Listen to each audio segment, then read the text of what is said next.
procura de Portugal. Olá, amado irmão, amada irmã, querido ouvinte. Cá estamos nós com muita alegria para mais uma programação podcast Deus Procura de Portugal. Hoje, mais uma vez, temos na nossa companhia o nosso querido pastor João Amaral, da Igreja Cristã Nova Vida, em Massamá. Que a nossa companhia possa ser um agrado para todos vós que nos ouvem diariamente. Que Deus vos possa abençoar grandemente e que possam, através da nossa programação, sentir a companhia de Deus e que vocês possam ser abençoados.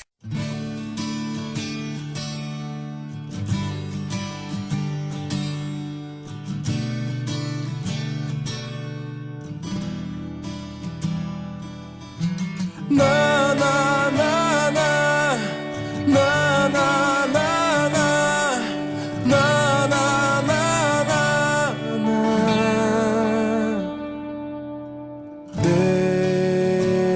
Deus, olha pra dentro de mim,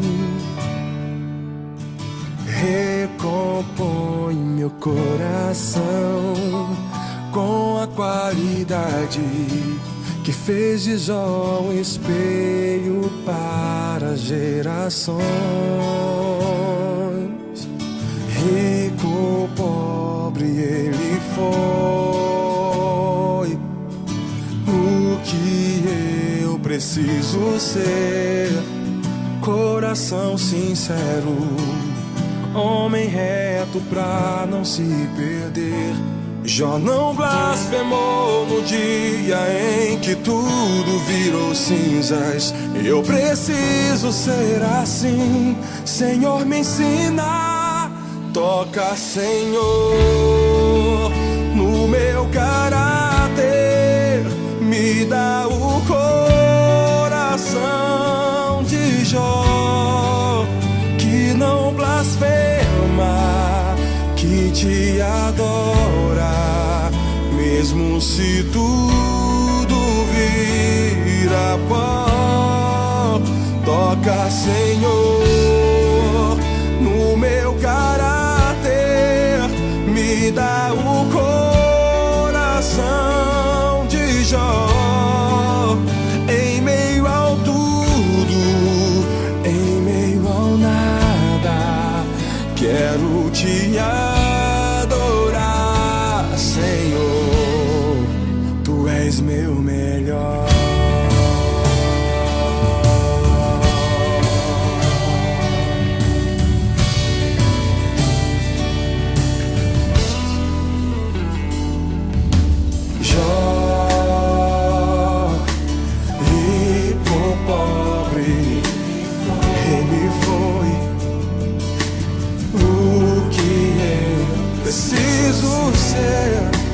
Coração sincero, homem reto pra não se perder. Jó não blasfemou no dia em que tudo virou cinzas. Eu preciso ser assim, Senhor, me ensina.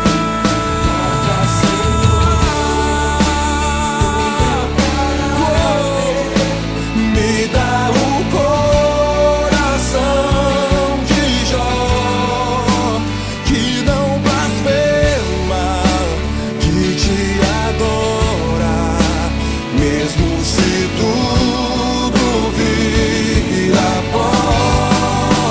Toca, Senhor, no meu caráter, me dá o coração de Jó. Em meio ao tudo, em meio ao nada, quero te adorar, Senhor, tu és meu melhor.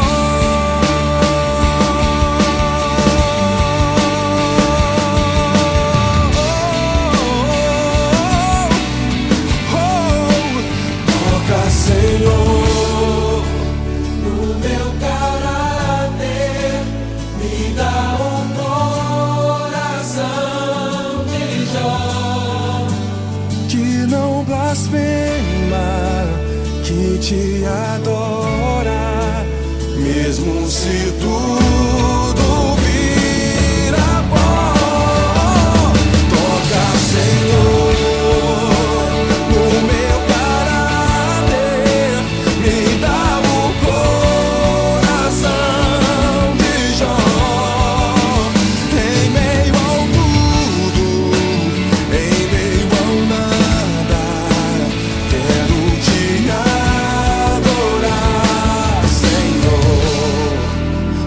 és meu melhor.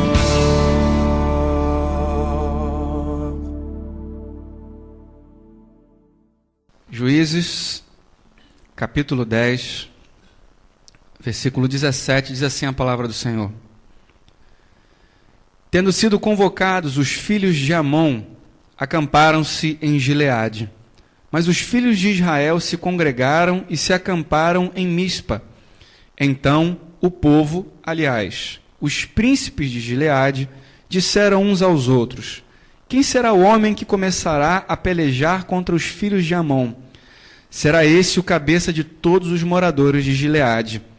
Era então Jefté, o gileadita, homem valente, porém filho de uma prostituta. Gileade gerara a Jefté. Também a mulher de Gileade lhe deu filhos, os quais, quando já grandes, expulsaram Jefté e lhe disseram: não herdarás em casa de nosso pai, porque és filho de outra mulher. Então Jefté fugiu da presença de seus irmãos e habitou na terra de Tobi. E homens levianos se ajuntaram com ele e com ele saíam. Passado algum tempo, pelejaram os filhos de Amon contra Israel.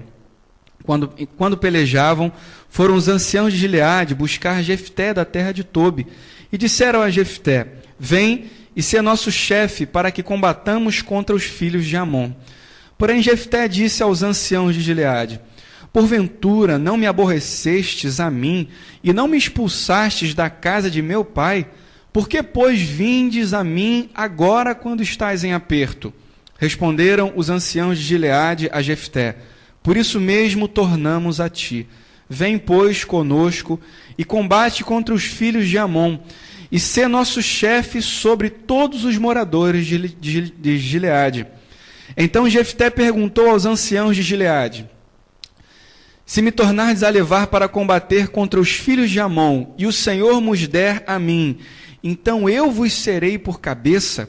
Responderam os anciãos de Gileade a Jefté: o Senhor será testemunha entre nós e nos castigará, se não fizermos segundo a tua palavra. Então Jefté foi com os anciãos de Gileade, e o povo o pôs por cabeça e chefe sobre si.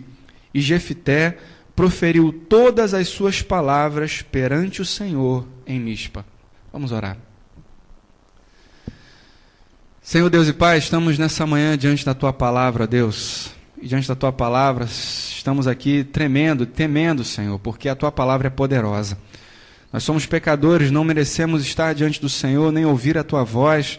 Mas nessa manhã eu te peço, Pai, que em nome de Jesus, o Senhor, com misericórdia, com graça, com Teus olhos de amor, possa falar aos corações aqui. Fala, ó Deus, de forma clara, fala de forma compreensível, fala de forma poderosa e impactante, que possamos, ó Deus, sermos transformados por aquilo que o Senhor tem a nos dizer nessa manhã. Tem compaixão também da minha vida, Senhor, eu te peço, perdoa os meus pecados e me usa. Eu, ó Deus, que sou imperfeito, eu que sou pecador, mas nessa manhã, como porta-voz da Tua palavra, Senhor, que o Teu Espírito possa me usar nessa manhã. Fala aos corações aqui, fala com cada um de nós, ó Deus, é isso que eu te peço e já te agradeço, em nome de Jesus. Amém. Amém. Você pode sentar?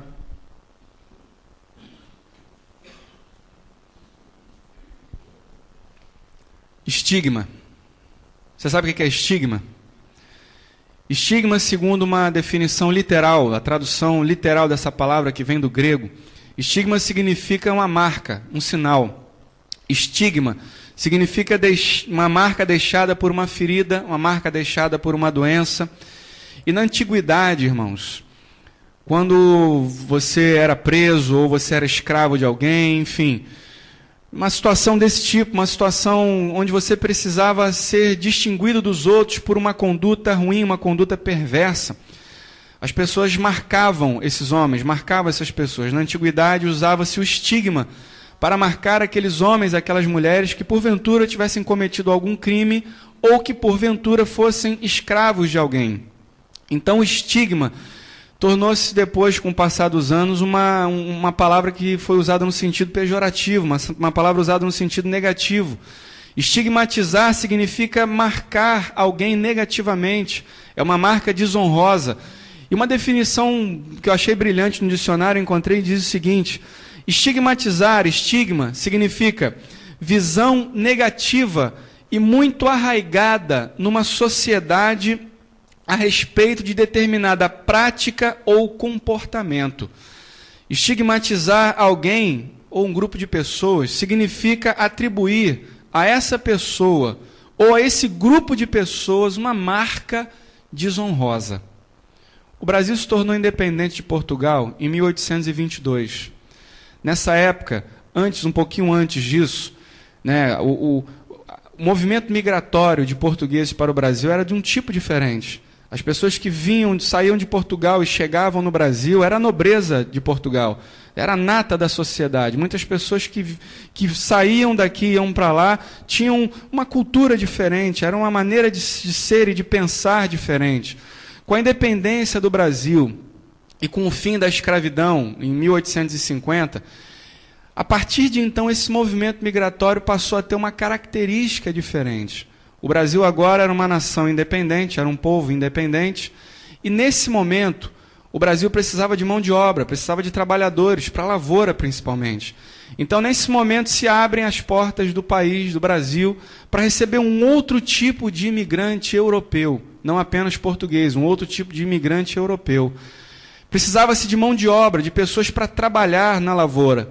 Então nesse momento, também quando a Europa começava a passar por um momento de crise, um momento de dificuldade, houve um movimento migratório muito grande de pessoas, não mais da nobreza, não mais da elite da sociedade europeia, mas de pessoas desesperadas, pessoas muitas vezes sem cultura, pessoas muitas vezes que não sabiam nem ler, nem escrever, mas em busca de uma oportunidade, em busca de uma mudança de vida, em busca de sair da fome, de deixar uma situação difícil, complicada. Então, nesse momento, desembarcam no Brasil centenas de milhares de portugueses vindo do interior do país. Muitas pessoas que, às vezes, não sabiam nem ler e nem escrever. Então, irmãos, ficou famoso esse estigma do português, da pessoa sem cultura, do português ignorante. Lá no Brasil, ainda muitas pessoas mantêm essa visão, né, de que o português é alguém, né, que não tem um raciocínio muito claro, e surgiram muitas piadas, muitas anedotas de portugueses lá. Isso é estigmatizar alguém, isso é estigmatizar um povo, isso é estigmatizar uma sociedade. E hoje é o contrário que acontece, irmãos. Há um fluxo muito grande de brasileiros vindo para esse país, vindo para essa nação, vindo para Portugal. E hoje é o contrário que acontece. Muitos brasileiros aqui são... A nação, o povo brasileiro, muitas vezes, é estigmatizada dentro desse país e dentro dessa cultura, porque talvez algumas pessoas que entraram aqui, que pisaram nessa terra, talvez por falta de possibilidades, de oportunidades melhores, acabaram entrando por caminhos não muito bons, não muito corretos. Algumas mulheres acabaram entrando na vida de prostituição, e muitas mulheres, às vezes a mulher brasileira aqui nessa nação é estigmatizada como a destruidora de lares, como aquela que vem somente para se prostituir. Muitas mulheres são vistas nessa intenção, com essa visão. Isso, irmãos, é estigmatizar alguém. É você deixar de entender que cada pessoa, cada ser, ele é um indivíduo único, independente de fazer parte de um povo, independente de fazer parte de uma cultura, independente da sua origem, independente de qualquer coisa. Cada um de nós aqui é único. É único, é especial, é diferente. Independente do lugar onde você veio. E nós estigmatizamos muitas vezes aqueles que são diferentes de nós, que têm uma história diferente da nossa, que têm hábitos diferentes dos nossos. Nós marginalizamos, irmãos. Nós marginalizamos pessoas, nós marginalizamos etnias, sem perceber que cada indivíduo é especial, é diferente. Nós marginalizamos às vezes, e como dizia um escritor brasileiro chamado Nelson Rodrigues, ele dizia o seguinte, uma frase dele que ele falava assim: toda generalização é burra. Ou seja, dizer que todo político é ladrão é burrice, irmãos, porque não é assim, não é verdade. Isso é estigmatizar alguém.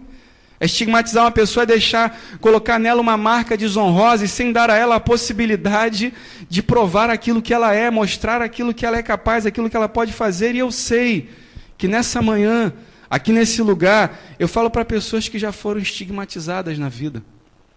Eu também falo aqui nessa manhã para pessoas que já estigmatizaram pessoas. Talvez você, aqui nessa manhã, tenha sido estigmatizado ao longo da sua vida por ser mulher, por ser mãe solteira, por ter tido uma vida difícil, um início difícil, uma caminhada difícil na sua vida, relacionamentos que não deram certo, e hoje você é uma pessoa estigmatizada por causa disso. Colocaram em você uma marca desonrosa, e você aceitou isso para você, aceitou isso na sua vida, você se percebe como uma pessoa inferior, diferente das outras, porque os outros dizem que você é assim. Talvez hoje eu esteja falando para você que foi estigmatizado pelo fato de ser imigrante, numa terra que não é a sua, e pessoas disseram coisas a seu respeito, e você, ao lidar com a sociedade que não é o seu país de origem, não é a sua casa, não é o seu lar, não é o lugar onde você nasceu, e você foi estigmatizado, e você carrega essas marcas por onde quer que você vá. Talvez esteja falando para pessoas assim nessa manhã, talvez eu esteja falando para você que foi estigmatizado pela cor da sua pele, porque você é de uma raça diferente, tem uma cor diferente, e por causa disso você tem sido estigmatizado ao longo da sua vida. Talvez eu esteja falando para pessoas aqui que foram estigmatizadas ao longo da sua vida porque você teve uma origem humilde, e sempre disseram para você que você não chegaria a lugar nenhum, por causa do começo da sua vida, como as coisas começaram.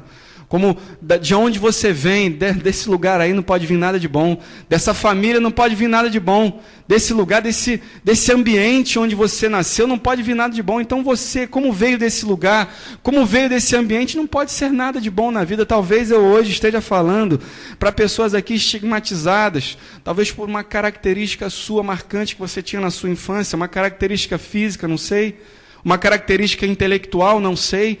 Talvez falavam que você era uma pessoa burra, uma pessoa ignorante. Não, você não pode aprender, você é difícil de entender como é que você pode chegar a algum lugar na vida com esse nível de inteligência que você tem.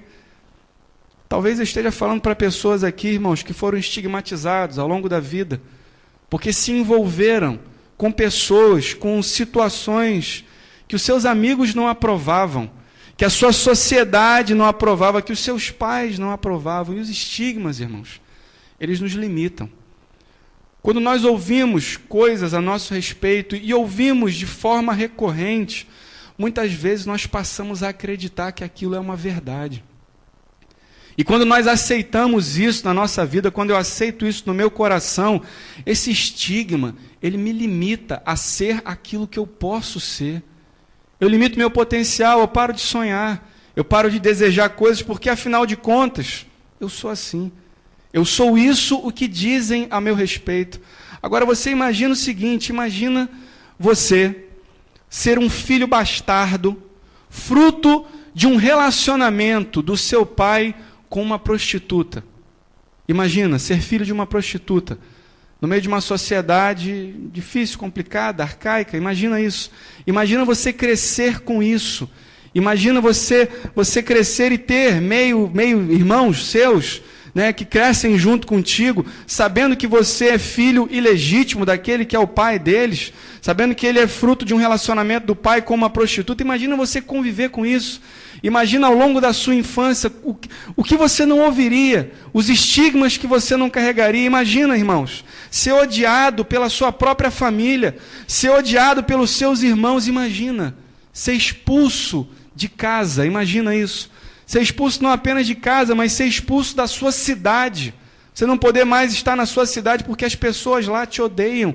E por conta disso, você vai se aliar apenas àqueles também que foram expulsos da sociedade, os marginais, os marginalizados por aquela sociedade. Imagina, você consegue imaginar uma vida dessa? Imagina quantos estigmas essa pessoa poderia carregar. O que mais esperar da vida, vivendo assim, tendo uma origem desse tipo? Não tem mais jeito, né? Não, esse cara aí, a tendência dele é realmente ser um marginal, ser um ladrão, ser um bandido, acabar preso. Que alternativa? A alternativa é deixar as coisas seguirem o seu curso natural, aceitar a vida como ela é.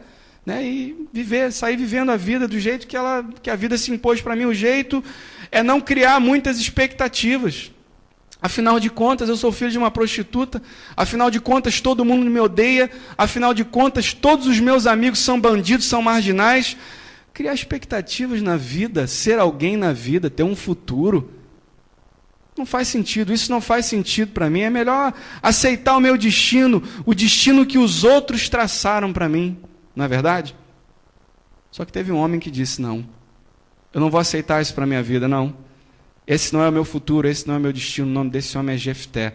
E é o texto da palavra que nós lemos aqui nessa manhã. E para você entender um pouco dessa história, para você enxergar as lições que esse texto tem para mim, para você nessa manhã, entenda algo. Vamos voltar um pouquinho no tempo para a gente entender esse momento aqui, irmãos. Esse texto que nós lemos aqui, ele faz parte do livro dos Juízes, que foi um período na história de Israel onde não havia rei, não havia um governante, um governo estabelecido. E há um versículo que aparece sistematicamente nesse livro aqui. Nesse livro, de vez em quando, aparece um versículo dizendo assim, e naquele tempo não havia rei em Israel, e cada um fazia aquilo que parecia melhor. Não havia rei. Cada um se governava, cada cidade tinha o seu governo próprio, cada um fazia aquilo que achava melhor. E nesse tempo aqui, nesse momento de anarquia, na história de Israel, na história dessa nação, na história desse povo, era muito comum, irmãos, o povo de Israel se envolver com a idolatria das nações, dos povos que estavam ali vizinhos a eles. E por conta disso, Deus tinha chamado esse povo para ser um povo diferente, um povo especial, um povo separado, um povo que desse testemunho dele para as outras nações. Mas nesse momento aqui, Israel de vez em quando se envolvia com as outras nações e adorava os deuses das outras nações. E de vez em quando, então, Deus os entregava nas mãos desses povos. E se você voltar um pouquinho, volta comigo lá, volta um pouquinho para você entender bem o início dessa história, versículo 6. Olha o que diz aqui no versículo 6 do capítulo 10. Versículo 6 do capítulo 10. Tornaram os filhos de Israel a fazer o que era mal perante o Senhor, e serviram os Baalins e Astarote, e aos deuses da Síria, e aos de Sidom, de Moabe, e dos filhos de Amon e dos filisteus. Deixaram o Senhor e não o serviram. Versículo 7.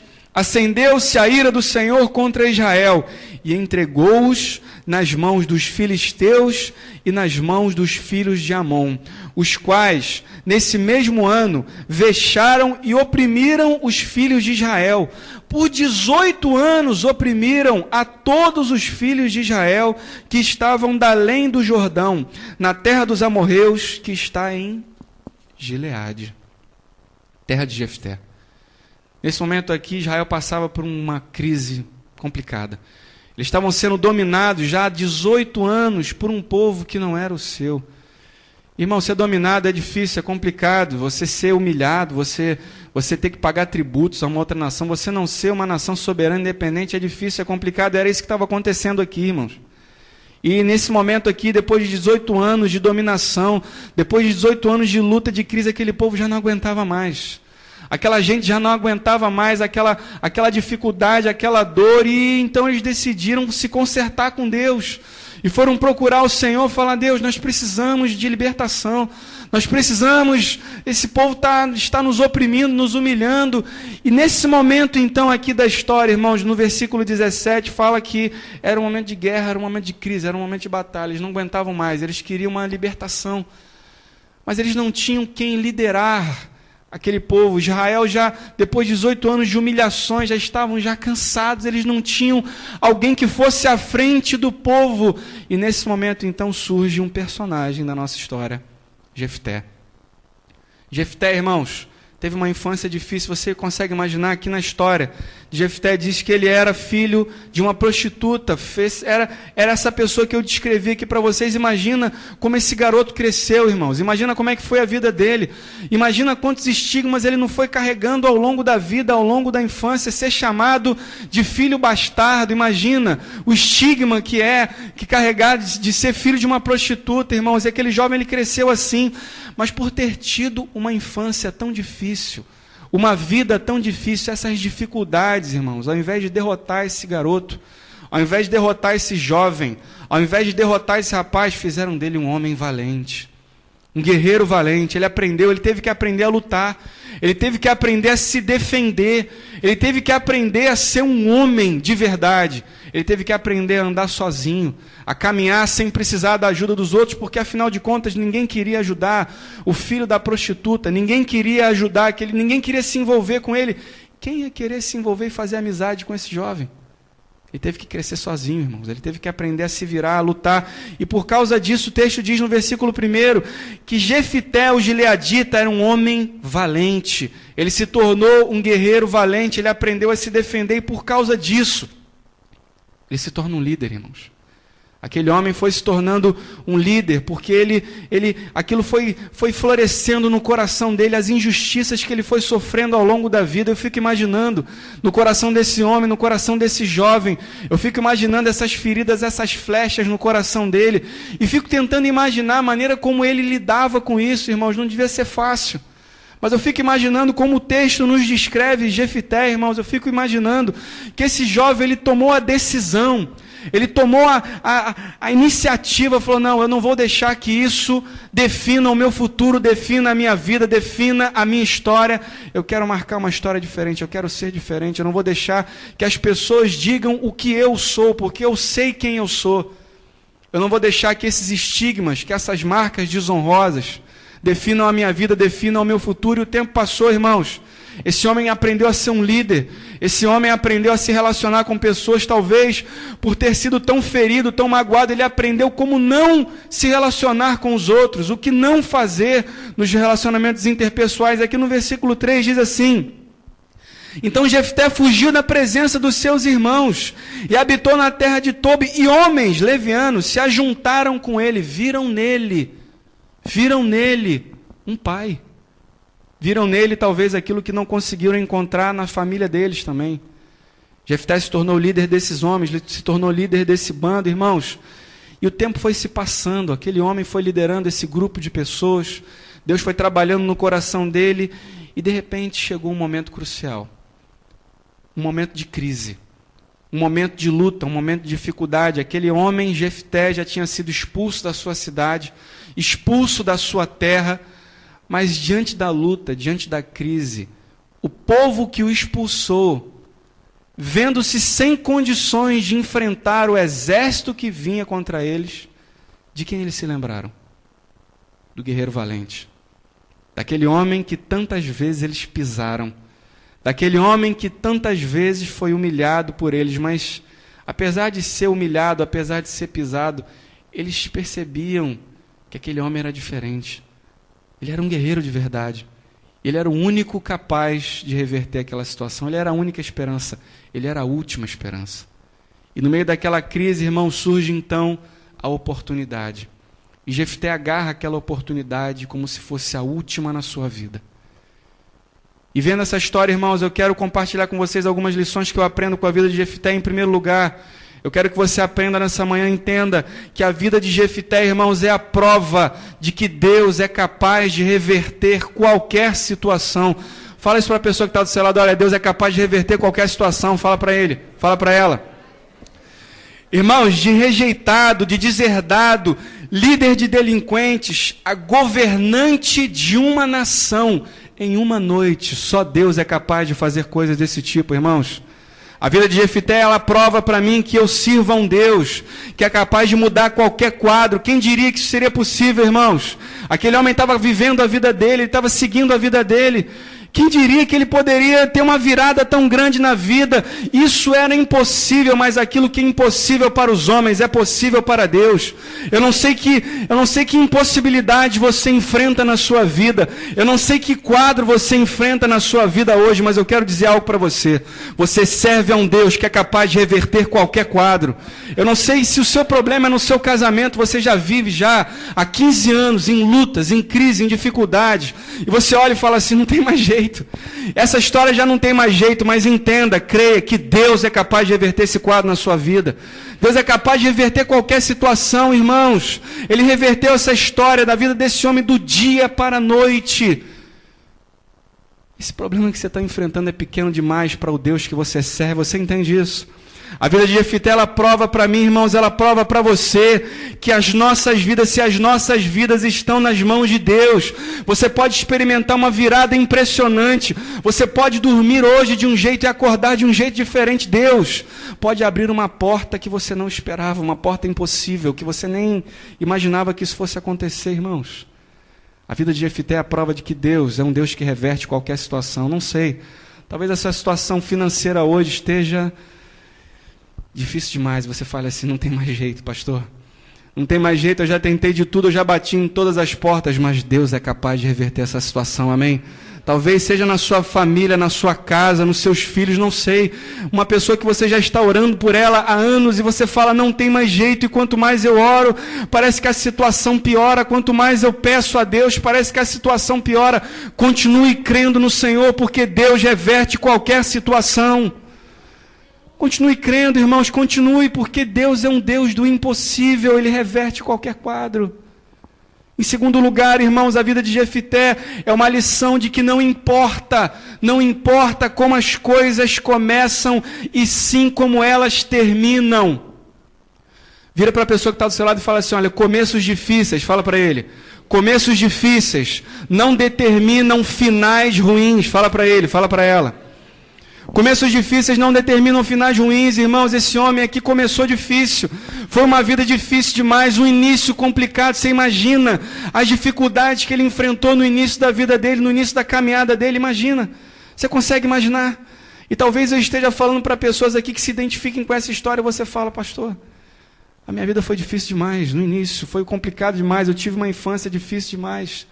E é por isso que hoje eu tenho dificuldade em me relacionar com pessoas, é por isso que hoje eu tenho dificuldade de fazer relacionamento de amizade, é por isso que hoje o meu casamento é tão complicado, porque a minha infância foi muito difícil, pastor, foi traumática, foi complicada, foi um início muito difícil, coisas que eu ouvi que marcaram a minha vida, e que eu sei que eu sou assim, pastor, eu assumi esse estigma para mim, esse estigma é meu, eu sou assim de verdade. Começos difíceis não determinam finais ruins. Esse homem teve um início difícil na vida, irmãos. Ele teve uma caminhada complicada no início. Quantos erros você vem cometendo até aqui? Quantos erros você já cometeu na sua vida? Quantas escolhas erradas você fez na sua vida até agora? Começos difíceis não determinam finais ruins, porque Deus está nesse negócio, irmãos. Deus está nesse negócio, Deus está nesse projeto que é a sua vida, você entende isso? Não importa como as coisas começaram, não importa quantos erros você cometeu, não importa como tem sido a sua vida até aqui, a palavra do Senhor diz que aquele que está em Cristo é nova criatura, as coisas velhas já ficaram para trás e tudo se faz novo, você crê nisso?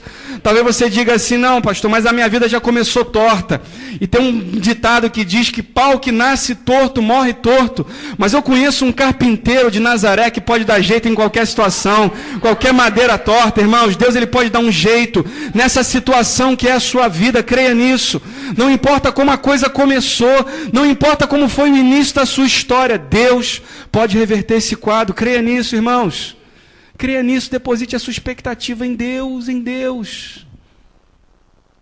Deus ele pode mudar essa situação, você crê nisso? Fala para a pessoa que está do seu lado, olha, Deus ele está nessa situação, fala para ele, Deus ele está nessa situação, creia nisso, continue confiando, continue crendo no Senhor, porque Deus ele quer reescrever uma história nova na sua vida, amém? Começos difíceis não determinam finais ruins, eu fico vendo aquela história daquele homem que foi crucificado ao lado de Cristo. Quem poderia imaginar, irmãos? Um homem que teve uma vida de crimes, uma vida... Não sei o que ele fez, a Bíblia não diz o que ele fez, mas naquele dia, 2 homens foram crucificados ao lado de Jesus. Com certeza, criminosos, pessoas que fizeram coisas erradas, e aquele homem, um deles, confessa diante de Jesus os seus pecados. Enquanto um dizia para ele, um ladrão dizia para Jesus, tu não és o Filho de Deus? Então salva-te a ti mesmo e a nós também. E o outro, que estava crucificado, do outro lado, dizia, rapaz... Por que você fala tanta besteira assim? Nós cometemos crimes que nos levaram a essa cruz. Nós merecemos, mas esse homem é justo. Ele vira-se para Jesus e fala, mestre, lembra-te de mim quando entrares no teu reino. Jesus olha para ele e fala, ainda hoje estarás comigo no paraíso. Quem diria, irmãos? Quem diria que um começo tão difícil, uma história tão difícil ia terminar assim? E o nosso Deus é assim, irmãos. Ele transforma começos difíceis em finais maravilhosos. Entregue a sua vida, entregue o seu futuro nas mãos do Senhor, porque Ele vai transformar. Ele vai transformar esse começo difícil que você teve. Talvez foi um começo difícil, não sei, no seu casamento. Escolhas erradas que você fez, não sei, irmãos, que começo difícil você teve na vida. Mas Deus, Ele pode transformar essa história. Você crê nisso? Receba essa palavra no teu coração e continue caminhando com Deus. Em terceiro lugar, a vida de Jefté, ela me ensina que a vida é cheia de surpresas e cheia de reviravoltas impressionantes. Então, antes de qualquer empreitada, alinhe-se com a vontade de Deus. A vida ela é cheia de mudanças radicais, irmãos. São reviravoltas que nós às vezes não entendemos. Então, antes de qualquer decisão, talvez eu esteja falando para pessoas aqui que estão para tomar uma decisão na vida agora. Antes de tomar uma decisão, esteja alinhado com a vontade de Deus. Olha o que ele diz aqui no versículo 11. Jefté percebeu o momento, Jefté percebeu a oportunidade, Jefté percebeu que era um momento de mudança, de virada na vida dele. E olha o que diz aqui no versículo 11. Então, Jefté foi com os anciãos de Gileade e o povo o pôs por cabeça e chefe sobre si. E Jefté proferiu todas as suas palavras perante o Senhor. Ele começou bem, irmãos. Era um momento marcante, era um momento decisivo, era um momento especial. Ele sabia que aquilo tinha a mão de Deus naquele negócio. Ele falou, mas eu não posso começar sem antes me alinhar com a vontade de Deus. Até aqui eu tenho feito coisas erradas. Até aqui eu tenho caminhado com os marginais da sociedade. Até aqui minha vida tem sido difícil, mas é um momento de eu me acertar com meu Deus. É o momento de eu me consagrar, de consagrar a minha vida. Esse momento aqui, irmãos, no versículo 11, fala da solenidade, de posse de Jefté como líder daquela nação. E Jefté entendeu aquele momento. Ele proferiu todas as suas palavras perante o Senhor. Ele sabia que era Deus. Ele começou, irmãos, ele começou em oração, ele começou falando com Deus, ele começou se alinhando com a vontade de Deus. Que decisões você tem para tomar na sua vida? Talvez os seus planos pareçam muito bons. Você tem planos excelentes. Não, isso aqui vai dar certo. Agora vai, pastor. Agora a minha vida vai dar certo. A palavra de Deus diz que o coração do homem faz planos, mas a resposta certa dos lábios vem do Senhor. A palavra de Deus também diz que há caminhos que para o homem parecem direitos, mas ao final dão em caminhos de morte. A vida ela tem reviravoltas impressionantes, irmãos, e aquilo que hoje é seguro, aquilo que hoje é estável, aquilo que hoje ninguém pode questionar, amanhã essa situação pode virar. Amanhã essa história pode mudar. Você entende o que eu estou dizendo? Talvez você esteja para fazer um investimento na sua vida hoje, você fale, não, eu vou investir aqui porque aqui é o mais seguro. Mas deixa eu dizer uma coisa, o lugar mais seguro para você estar é no centro da vontade de Deus. Ainda que tudo ao seu redor esteja confuso, ainda que tudo ao seu redor esteja complicado, ainda que tudo ao seu redor esteja difícil, o lugar mais seguro da terra para você estar é no centro da vontade de Deus. Então, antes de tomar qualquer decisão na sua vida, antes de fazer qualquer coisa, aprenda com Jefté, se esteja alinhado com a vontade de Deus. Faça isso em oração, faça isso diante do Senhor. Profira suas palavras diante de Deus. Senhor, é isso que eu tenho que fazer. Essa é a decisão que eu tenho que tomar. Em quarto lugar, irmãos, em quarto lugar, a vida de Jefté, ela me ensina que diante das crises, eu não devo me desesperar ou perder a fé, mas enxergar nas crises as oportunidades. Fala para a pessoa que está do seu lado, olha, enxergue nas crises as oportunidades de Deus. Só um maluco, só um louco aceitaria assumir a liderança, a chefia de um povo em condições como essas, irmãos. Eles já estavam derrotados. Eram 18 anos de escravidão, eram 18 anos de luta, eram 18 anos de dor. Era o momento final, irmãos, não tinha mais possibilidade. Aquele exército era um exército poderoso, Israel, depois de 18 anos de dominação, o que eles poderiam fazer? E de repente vem na crise a oportunidade daquele homem, a oportunidade da vida de Jefté, irmãos. A oportunidade de se tornar líder, a oportunidade de ter o seu valor reconhecido por aquela gente, por aquele povo que tantas vezes pisou nele, que tantas vezes o estigmatizou, que tantas vezes o humilhou. Entenda isso que eu vou dizer hoje. Momentos graves são também momentos grávidos. Você entende o que eu estou dizendo? Momentos graves podem trazer à luz coisas novas, coisas inesperadas, coisas que você nunca imaginou na sua vida. Os momentos de crise, os momentos de dificuldade, irmãos, são os momentos em que Deus mais trabalha. É quando você está vivendo uma crise na sua vida. É quando você está vivendo um momento tão complicado, tão difícil, que não te sobra mais nada. É o momento que Deus, é a oportunidade de Deus agir, é o momento de Deus trabalhar. Quando está tudo bem, irmãos, na tua finança, né? Financeiramente você está bem, teu casamento está bom, está tudo caminhando bem. Você não precisa de Deus. Para que Deus na sua vida? Você não precisa dele para nada. Você tem tudo, afinal de contas, foi com o teu braço forte que você construiu esse patrimônio, esse império que você tem. Mas de repente, irmãos, Deus escolhe um tempo, um momento para te quebrar.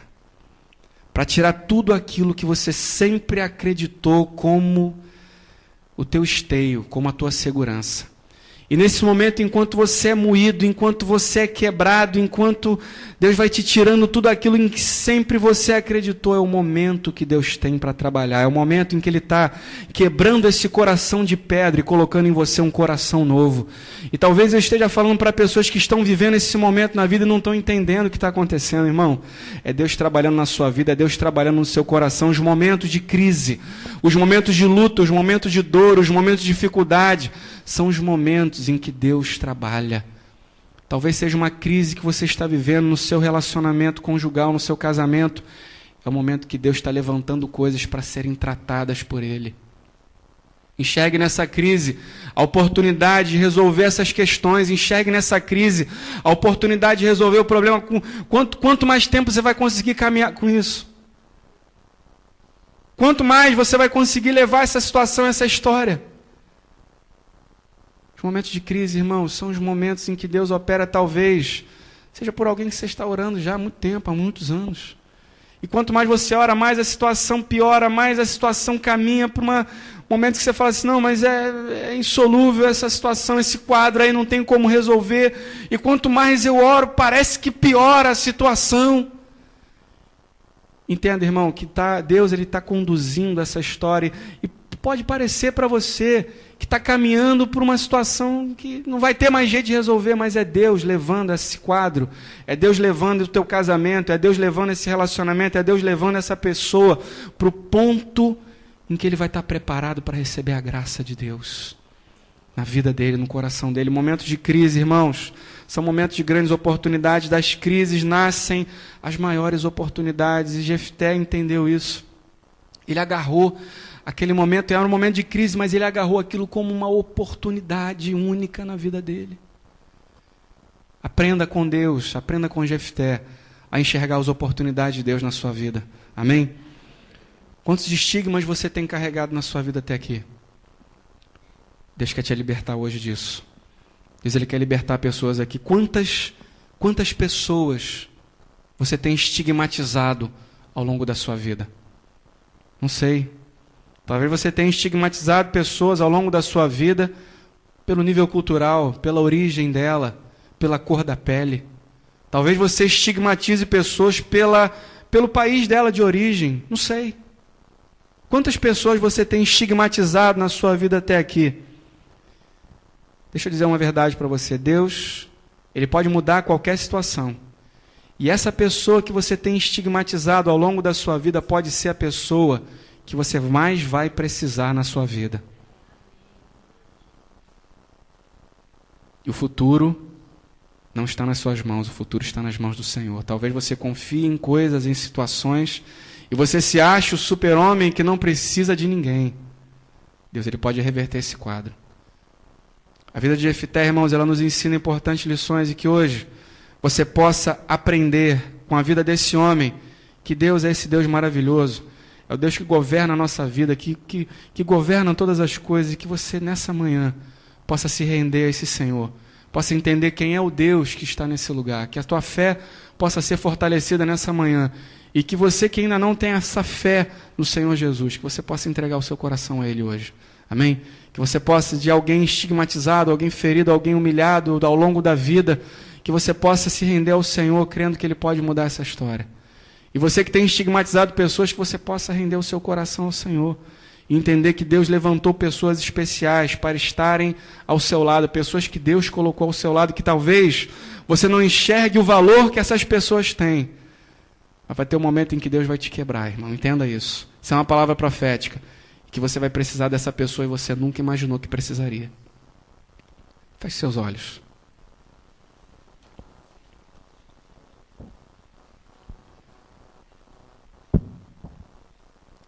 Senhor, nessa manhã diante da Tua palavra, Deus, nós abrimos o nosso coração, Senhor.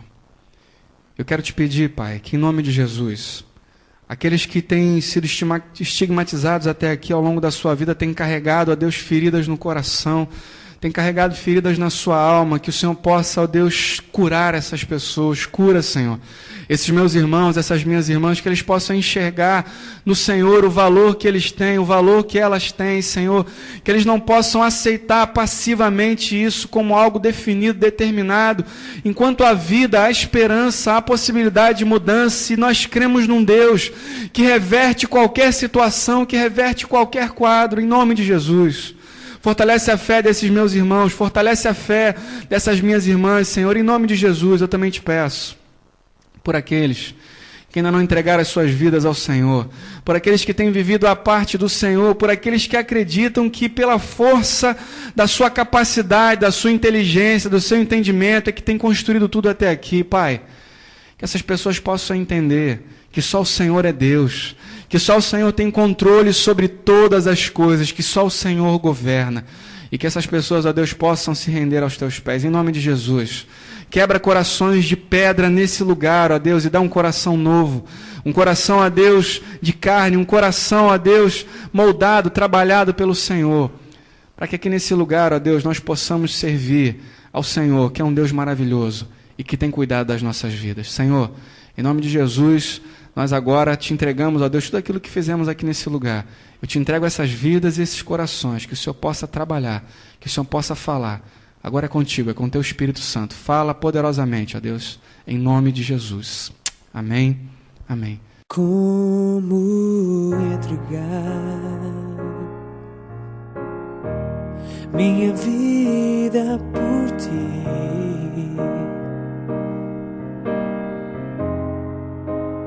Como tu fizeste por mim, como agradecer o sacrifício na cruz.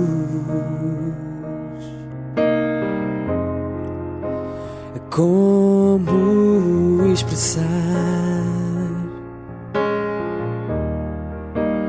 minha gratidão?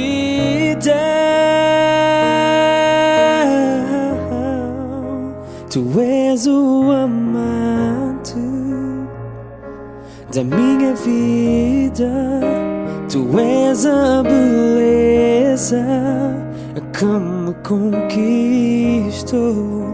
Tu és minha força na minha fraqueza, e teu é o sangue que escorreu por mim.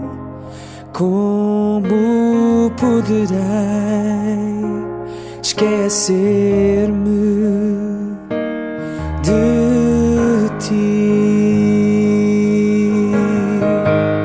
Tu és Jesus, tu és Jesus,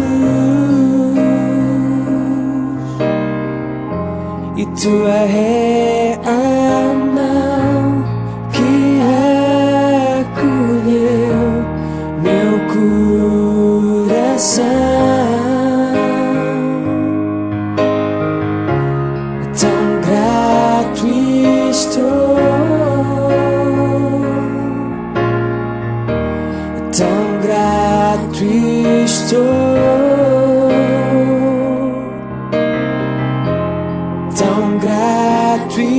estou por teres-me dado a salvação.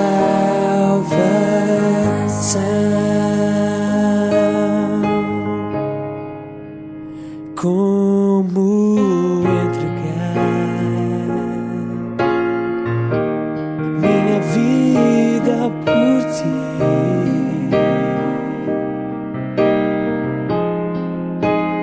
Como tu fizeste por mim, como agradecer o sacrifício na cruz,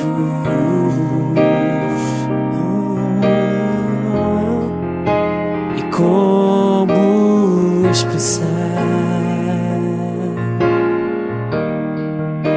a minha gratidão.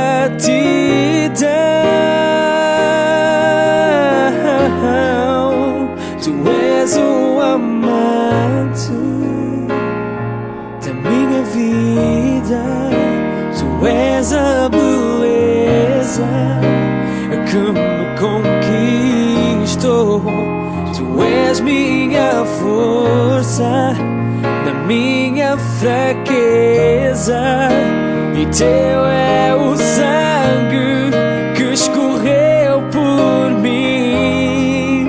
Eu como poderei esquecer-me de ti? Tu és Jesus, oh, tu és, oh, tu és Jesus. É a mão que acolheu meu coração.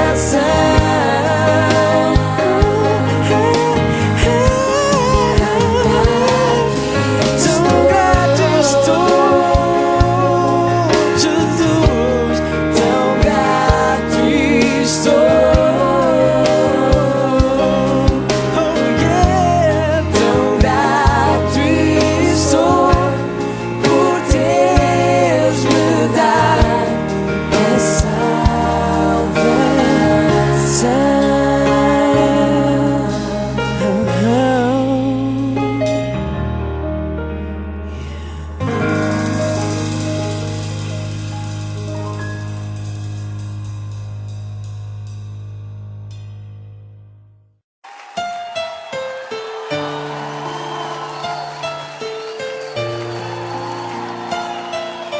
Louvado seja o teu nome, Senhor.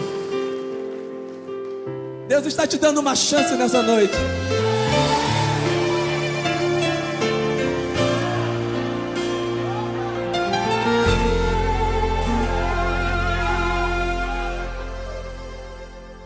Sua morte ali na cruz, carregando a minha dor, você se expôs por mim.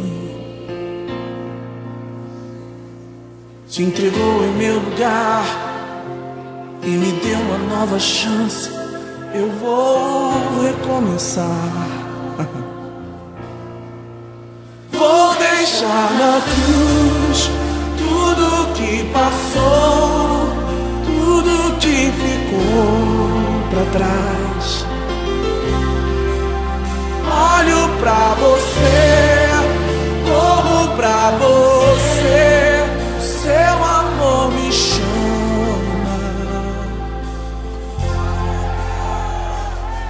Sua morte ali na cruz, carregando a minha dor, você se expôs por mim.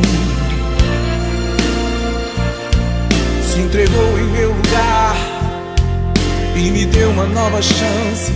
Eu vou recomeçar. Levanta suas mãos e canta: eu vou deixar na cruz. Vou deixar na cruz tudo que passou, tudo que ficou pra trás. Olho pra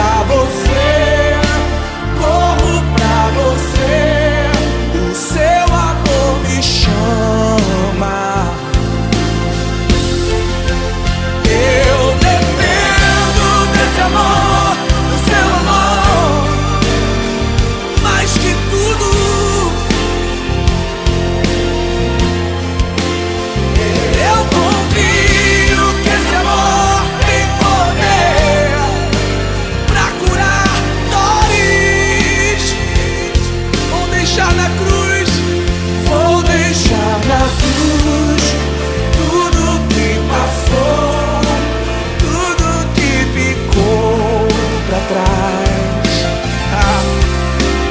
Olho pra você, corro pra você, o seu amor me chama.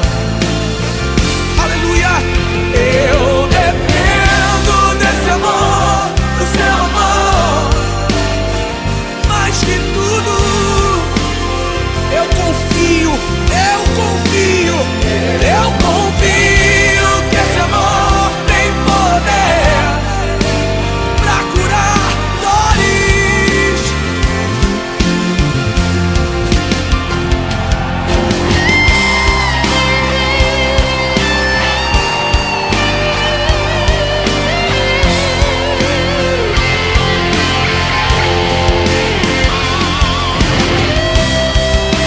Oh, Deus maravilhoso! Deixa na cruz. Vou deixar na cruz tudo que passou, tudo que ficou pra trás. Daqui pra frente agora. Olho pra você, corro pra você, o seu amor me chama. Grita isso, grita. Deixar na cruz tudo que passou, tudo que ficou pra trás. Cante comigo. Olho pra você, corro pra você, o seu amor me chama. Glória a Deus. Glória a Deus.